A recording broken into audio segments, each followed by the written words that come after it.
Ohio. Gozaimasu. Ayan, so,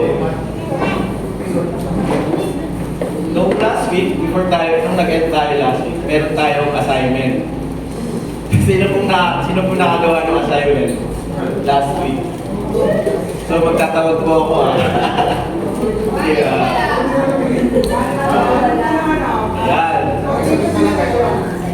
Yung assignment natin last week, choose one worry you have been carrying and hand it to God in prayer.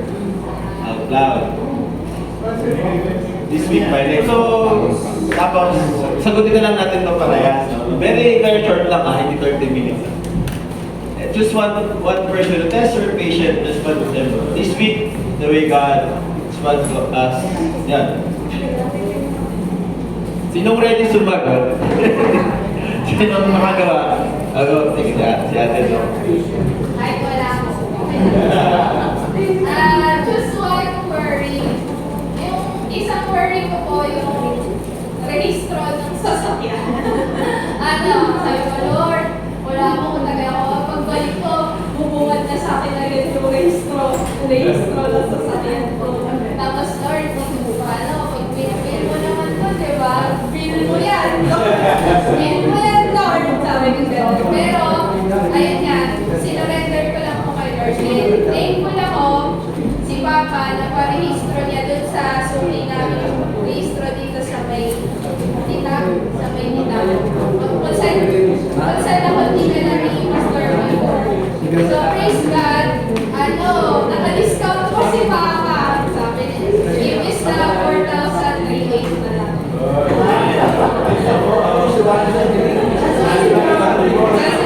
Hindi naman, dito seeker kasi kilala lang siya. So, yun yung wino-worry ko siya, pero inalis ko din sa isip ko na, Lord, ikaw bahala. Kasi alam ko naman na ikaw gagawa ng paraan. Then, yung choose one person, meron akong isang pasyente. Ang kulit-kulit niya talaga. Kasi, dito po kayo. Kukunin niya kung saan yung lugar ko, kukunin niya. Sabi, hindi mo. May inis na ako, malapit na ako mainis. Pero ginagawa niya lahat ng trigger points ko. Pero sabi ko, hindi, gawain ko ni Lord, hindi dapat makita yung dragon sa ito. Patience is a virtue. Huwag mo yung lesson natin.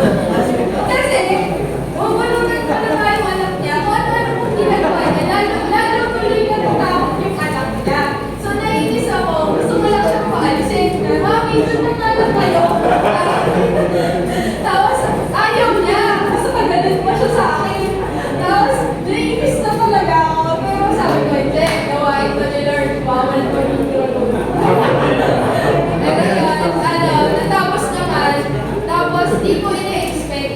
Siya pa yung pinaka-nagpasalamat. Siya pa yung sobrang thankful na nagamot yung anak niya. So, praise God and Lord.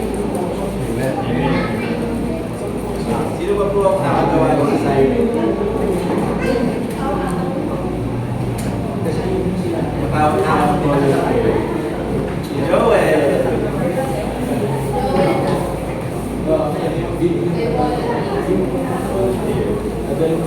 Choose one worry and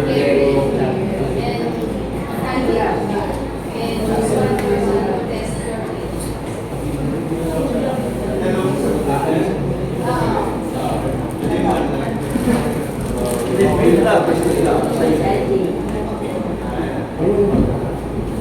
Hello, good morning. Sa akin yung actually hindi nga this week pero hindi lang this week pero since na-hired ako doon sa new very ibang yung yung environment and hindi siya sa usual na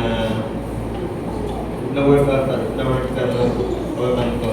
So sa mga previous company kasi talagang IT company sila. So yung una talagang may dedicated na department na para sa photo. Then sa susunod, ganun din may dedicated ngayon. Kasi insurance na ako very iba-iba talaga. Iba yung yung work ko, then iba rin yung mga tao, hindi rin mga Pinoy. So direct reporting ako doon sa mga tao sa ibang mga foreign. Hindi ko alam kung paano nag-work. Then yung process, iba din. So hindi ko alam, nahihirapan ako mag-cook up. So umintindi, mag-adjust dun kasi sa standards nila. So yun yung pinaka-worry ko, baka kasi minsan wala akong ginagawa kasi maluwag yung maluwag kami sa company niya, minsan wala akong ginagawa. And minsan, nag-worry ako kasi yung may mga nauna na sa akin, may dalawang employees na doon na nauna.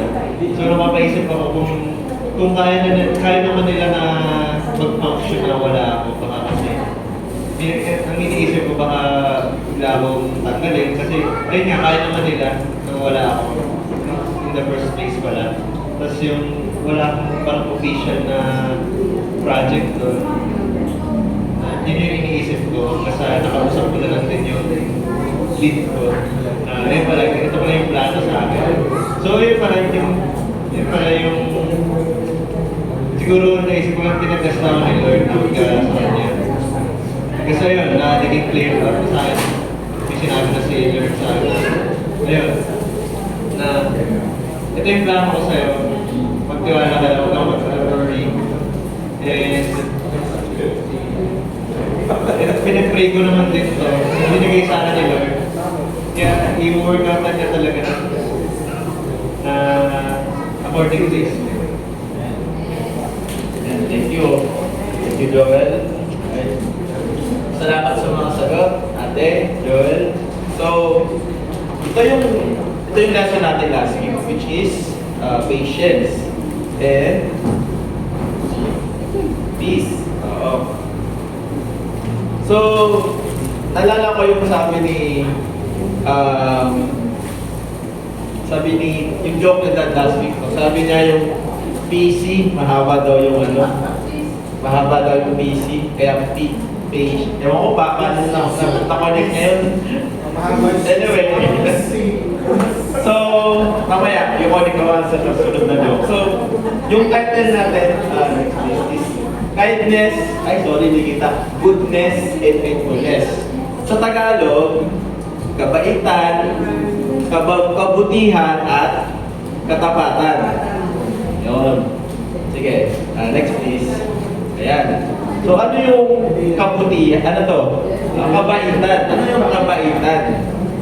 So sabi dito, when the Bible speaks of kindness, it is always connected with love. Kindness is the active. So, may connection siya. Kasi kabaitan niya expression of love towards others. Who showed kindness God who showed kindness when He saved us in Christ. In order that the coming of age might show comparable riches of grace expressed to us in Christ Jesus. So, alam naman natin lahat to, parang yung differences. Pag sinabi mong kabaitan, bakit sinabing kabaitan? Kasi, bakit sinabing kabaitan? Merong ginagawang kabutihan. Diba? So, ang difference ng dalawa, basically, is yung kabaitan, kindness, is active. May ginagawa ka. Yun, so tumutulong ka sa kapwa, nagmamahal ka, yun, active. Gets natin yun. Next. Ayan. So, kindness, shown to us, desire that we be kind today. Society that is increasingly harsh and rude towards others. There is a need for Christians to be committedly and actively displaying this virtue. The part about kindness, it can produce kindness in others. So basically, tayo mga Pilipino, naiintindihan natin na kung tayo ay mabait sa kapwa natin, in turn, makakareceive din tayo ng kabutihan ay kabaitan, di ba? So, basically, ang sinasabi dito ni Paul the Galatians, is ito yung bunga ng Espiritu. So, pag nagmamahal tayo ay nagiging mabait naturally sa kapwa natin. Itong kabaitan na to, itong pagmamahal na to, is magmamahal din sa iba. Diba? Okay. Ayan.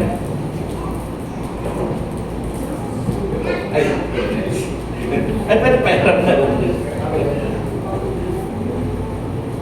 Ayan. So, sa Bible, merong mga stories na kabaitan. Sino nakakala kay Mephibosheth? Anak siya ni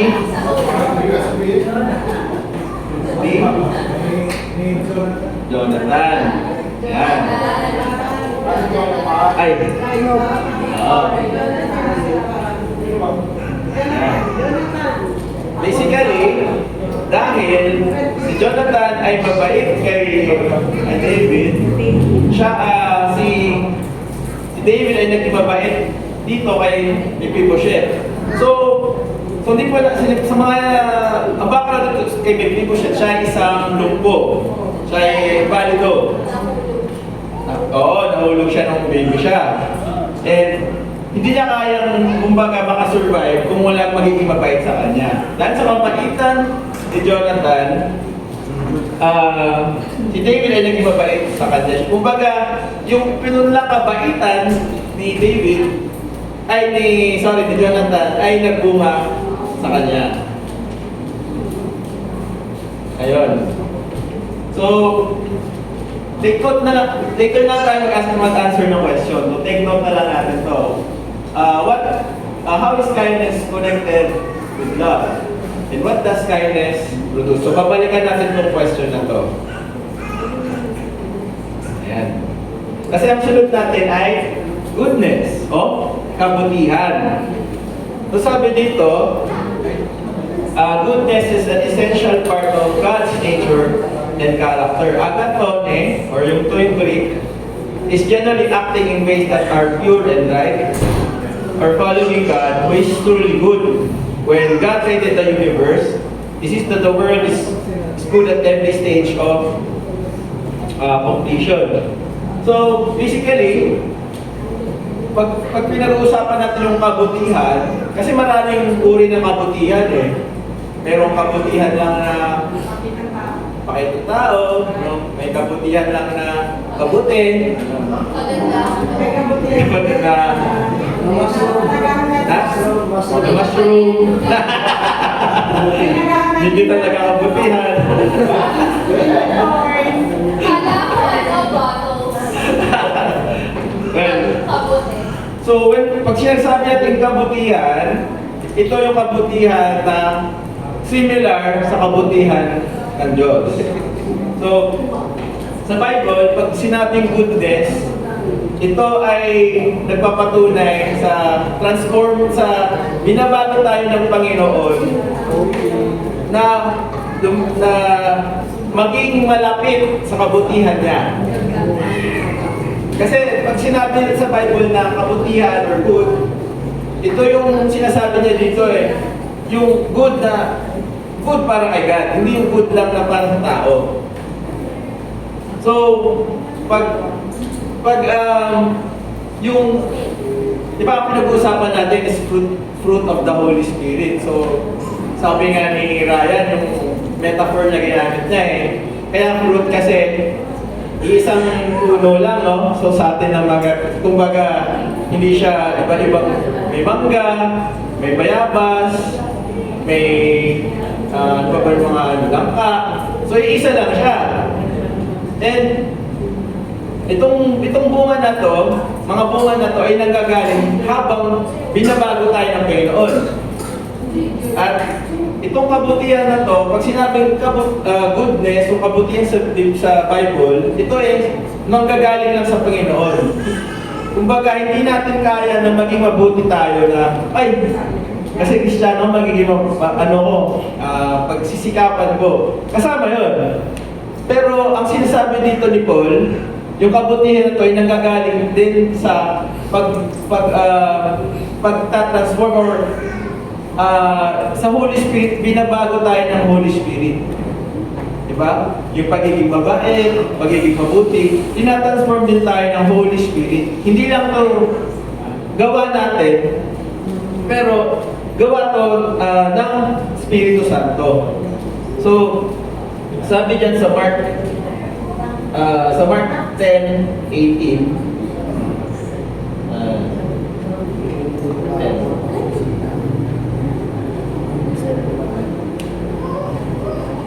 sabi kasi ni Jesus, why do you call me good? No one is good except God alone. So, ang ibig sabihin lang na, basically, ibig sabihin nito, ang Diyos ay mabuti and yung kabutihan na yun is isasalin niya sa atin. Parang tayo ay gagawin niyang mabuti. Ayun.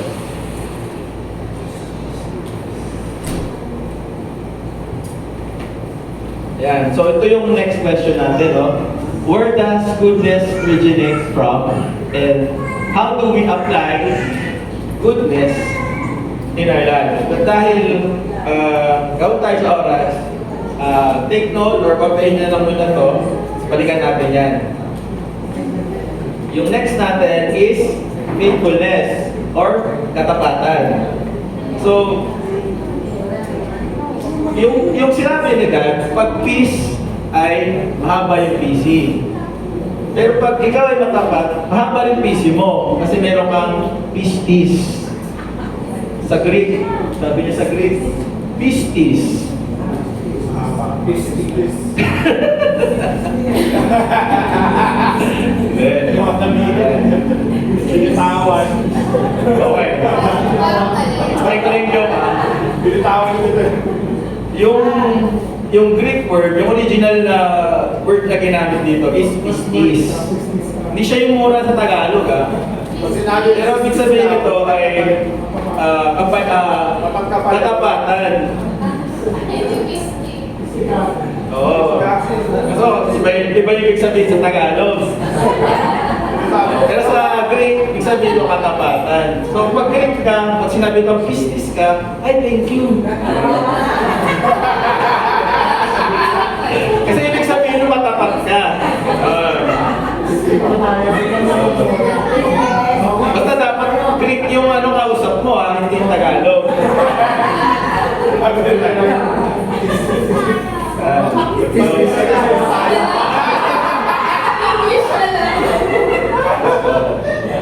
So, sabi dito ay trust or matapat.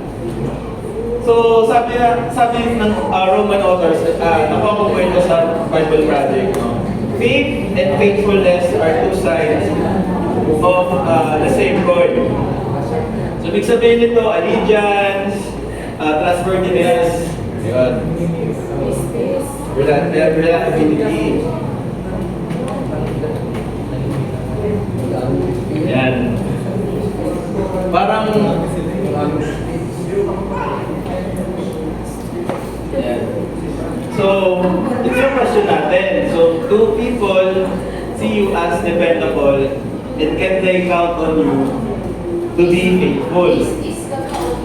Pistis ka ba? Pistis ka ba? Tapos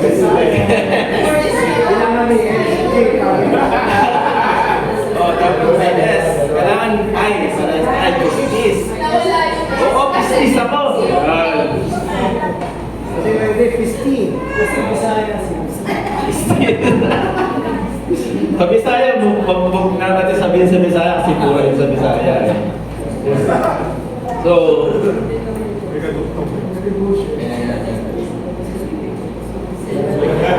itong mga, ano yung tatlo ulit? Kabaitan, kabutihan at katapatan.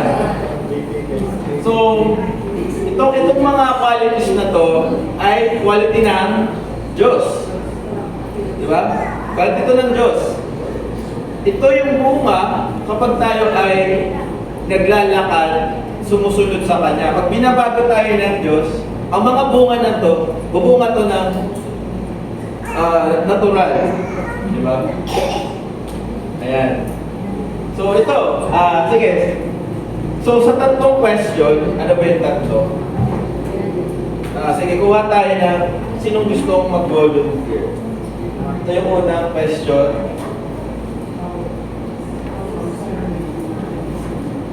How is kindness connected with love?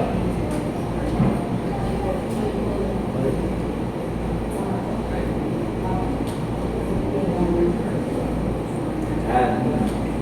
Sino pong gustong sumagot?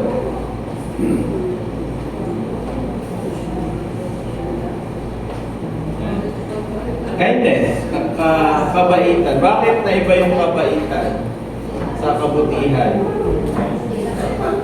Kindness. Kasi minsan yung kindness hindi mo dahil may ginawa kang favor sa tao.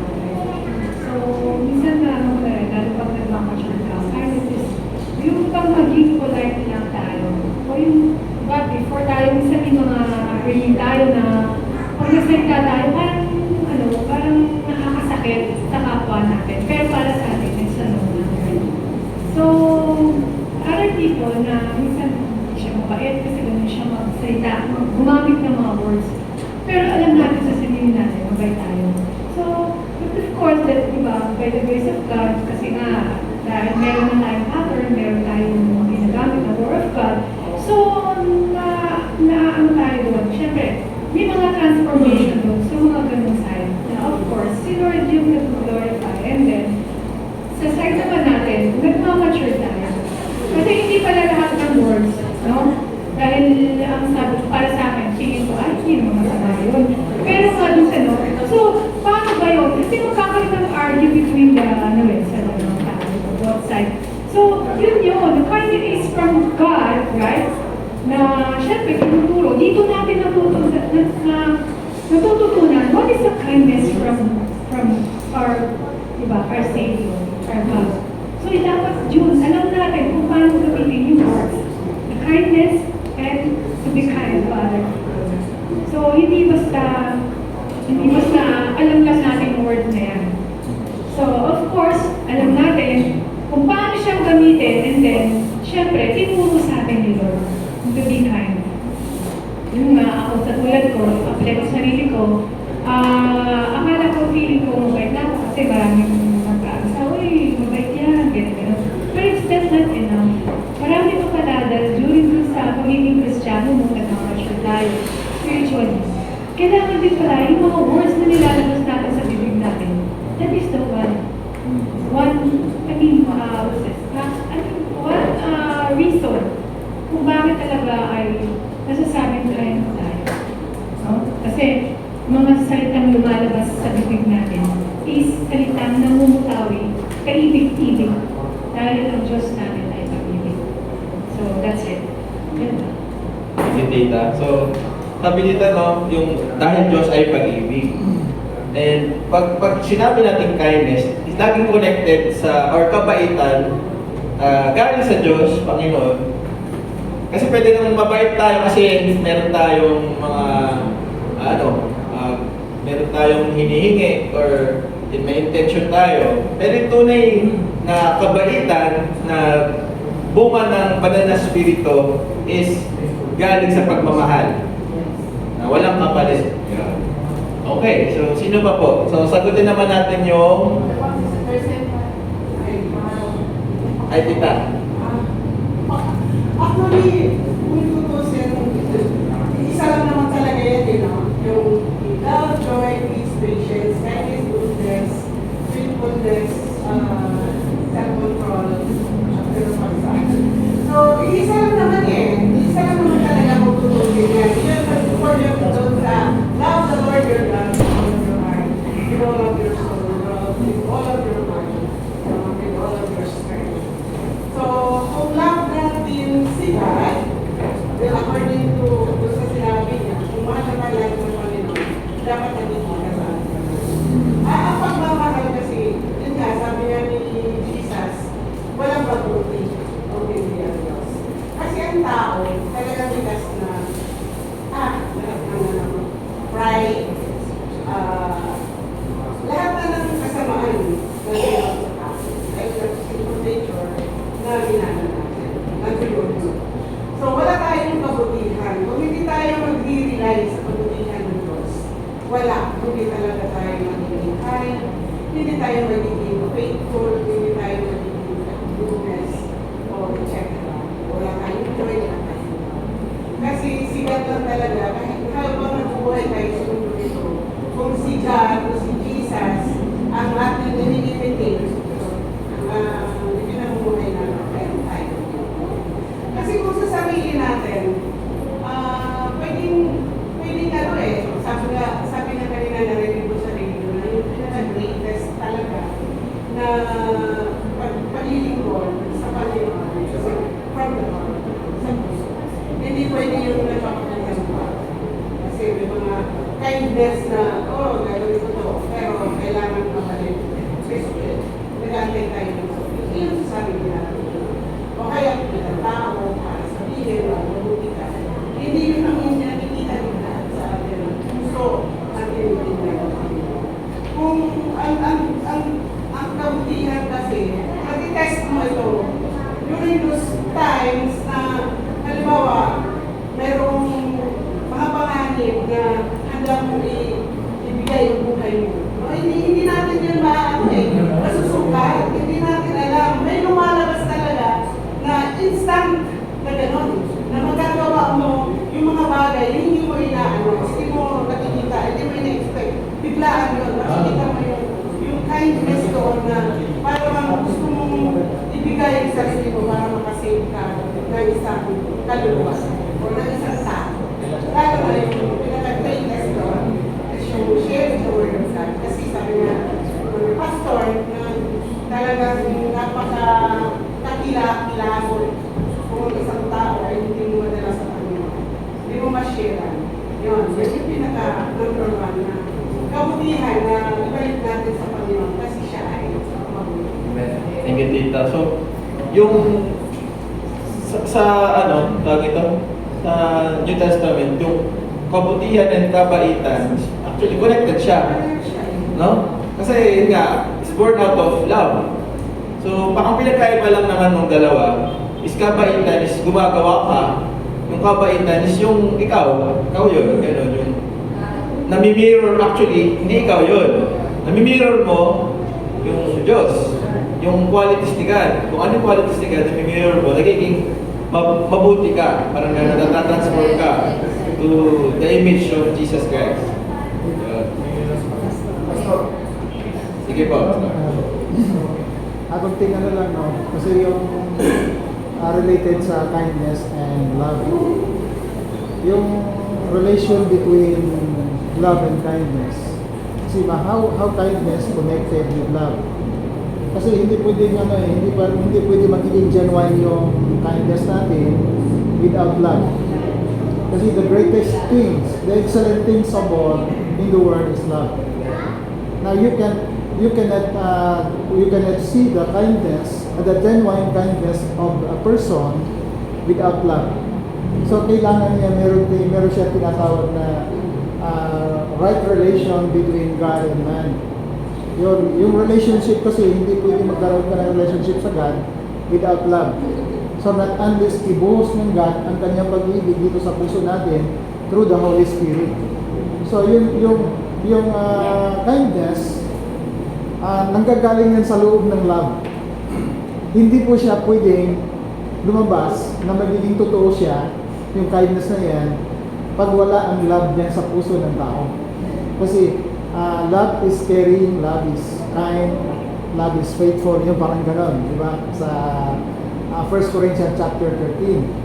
So, ibig sabihin, the kindness connected with love, so hindi pwede yung nun. The kindness mismo came from love. So doon siya magkaroon ng tinatawag na relationship, itong kindness na ito, because of love. Yun yung very powerful na doon sa kanya. So, ang love is most excellent things of all dito sa buhay natin. And this kind of love, it is not came from ourselves. But that love, a Christian has love, came from God, na ibinuhos ng Diyos sa ating mga puso through the Holy Spirit dun sa Romans. So yun yung ano niya. So ibig sabihin, when it comes love, ang love kasi, ang define ng love kasi, yung meaning ng love is happy of doing good. So why that's why meron siyang kindness, kasi doing good. Kasi because of love, yung love kasi is happy of doing good. Sometimes people na pwede siya makagawa ng mabuti pero parang pretending lang, pakita. Pero hindi talaga genuine. Pero kung nandyan yung relationship sa God, ang kanyang mga ginagawa talagang nagagaling minsan. Kahit sacrifice, hindi ginagawa pa rin niya. Like example, our Lord Jesus Christ. Diba, yung talagang genuine love niya, talagang ginagawa niya kahit anong mga kahirapan, kahit kamatayan, kahit sakit na, pinapalo siya, lahat ginagawa niya. So, because of His loving kindness, the loving kindness of our Father in heaven, na nanggagaling doon talaga. So, we are a Christian, we are part of that. Kasama tayo dyan. So, kasi ang love galing sa ating Ama na sa langit, binubos niya dito sa ating mga puso. So, impossible kung Christian ka, imposible wala kang kindness. Imposible yung kindness mo hindi totoo. Because you are a Christian. So, lahat ng mga Christian, lahat tayo pinagdadaluyan tayo na tinatawag na kindness. Came from our Lord Jesus Christ. So, yun po yung connection niya. Kaya nagkaroon ng connection doon yung kindness doon sa love. So, yun yung pinaka-source niya para magiging powerful po siya. So, parang yung pagmamahal sa atin ng Ama natin is, kumbaga, inubuhos sa atin. And then, yung kindness and love is nanggagaling din sa pagmamahal sa atin. Ginawa tayo ng kabaitan. And then, yun. Sige, sorry pero kailangan natin mag-move on. Yan. May question daw si Ako?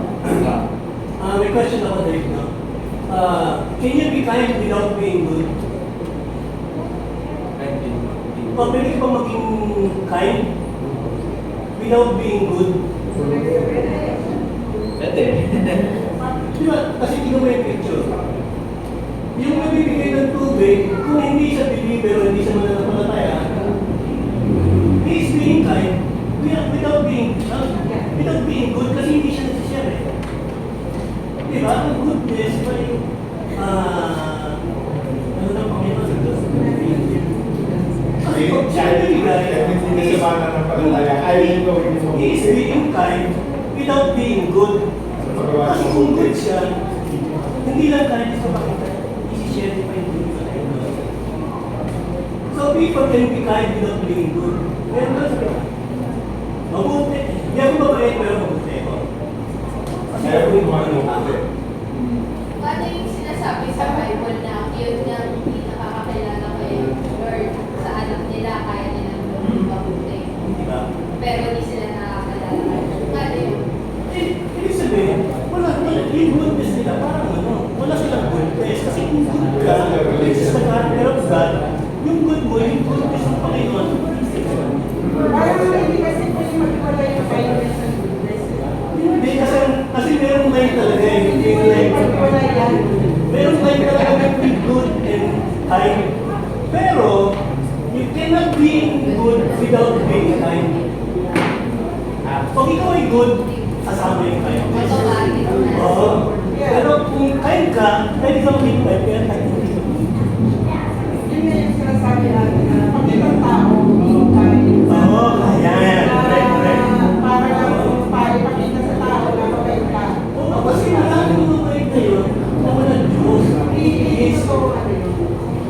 Pero okay sila, hindi na yung iba ito nila. Kung wala siyang naghahanap talaga, hintay ka lang ng papuri.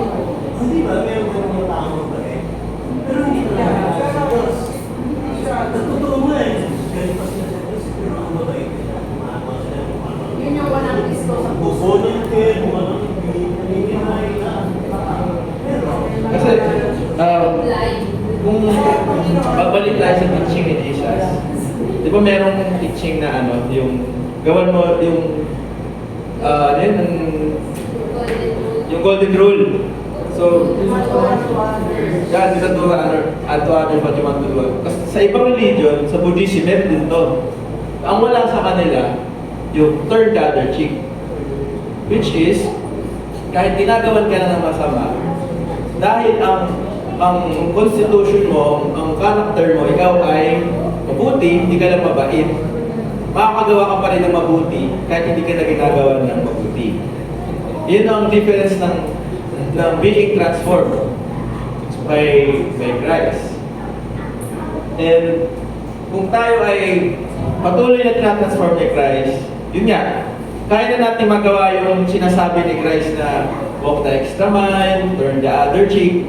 Kasi parang radical ano na yan eh, na pag-follow sa Christ na hindi na siya logical. Kasi logically, pag may ginawa sa'yo mabuti, o kung ayaw mo magawa ng masama, kung gumawa ng masama. So that's, ano lang siya, kahit sino, kahit bata, kung kaya niya masuntok, di siya manununtok. So kahit bata, alam nila yun. And yun yung difference ng mayroon kang fruit of the Holy Spirit. Ikaw ay may Holy Spirit, basically. Magbubunga sa'yo yung goodness and kindness. Yung sabi nga dito, Lord, pwede ka naman maging mabait na hindi ka mabuti, na hindi ka transform. So basically, yun nga, yung kabaitan, pwede pa natin ano yun, baka may ano lang siya, baka may gusto lang siyang, baka may motibo to, di ba? Pero yung kabutihan, nakikita mo yun, sabi rin dito sa ano, pag tinesting mo na yung tao, pag tinesting yung character niya, nahirapan na siya, wala na siya nakukuhang or baka nasanay lang siya. Paano pag na-stress yung tao, di ba? Hindi na siya gagawa ng kabaitan kasi yung kalooban niya hindi talaga na-transform. Parang ano yan eh, May Kristiyano. Parang Kristiyano sa puso. Sige, last question. Pistis ka ba? Yes. Yan. The people see us dependable. Sige, last na po. Last na question. Last na nasasagot. Sige, itong side. Ay, hindi. Time na daw. Sorry. So, wrap up lang natin, no? Itong tatlo na to, kabaitan, kabutihan, and katapatan. Ito ay mga bunga ng Espiritu. And these qualities, they become more natural as we are transformed or pag patuloy tayong binabago ng Panginoon. Ayan. So, para sa next week, ito na may assignment natin. What situation where your integrity being a Christian or yung katapatan natin was tested? Tapos, choose a person in order to be kind who doesn't deserve it. Sige po, tayo po ay manalangin lahat. Tayo po ay tayo. Natin pag-end. Lord, we thank you, Panginoon, sa araw na ito. Salamat sa pagmamahal mo sa amin. We thank you, Lord, for your goodness, your faithfulness, your kindness, and your love toward us. We pray that as we continue to learn about you, to learn of how you transform us, we pray that we would be faithful, we would love you more, and as you loved us, that we would also manifest this love, this faithfulness, this kindness to the world. Lord God, help us, Lord, to share your good news, to share your faithfulness to others as well, that they may see your light and that they may also come to you. Yes, so Lord, in His name we pray. Amen.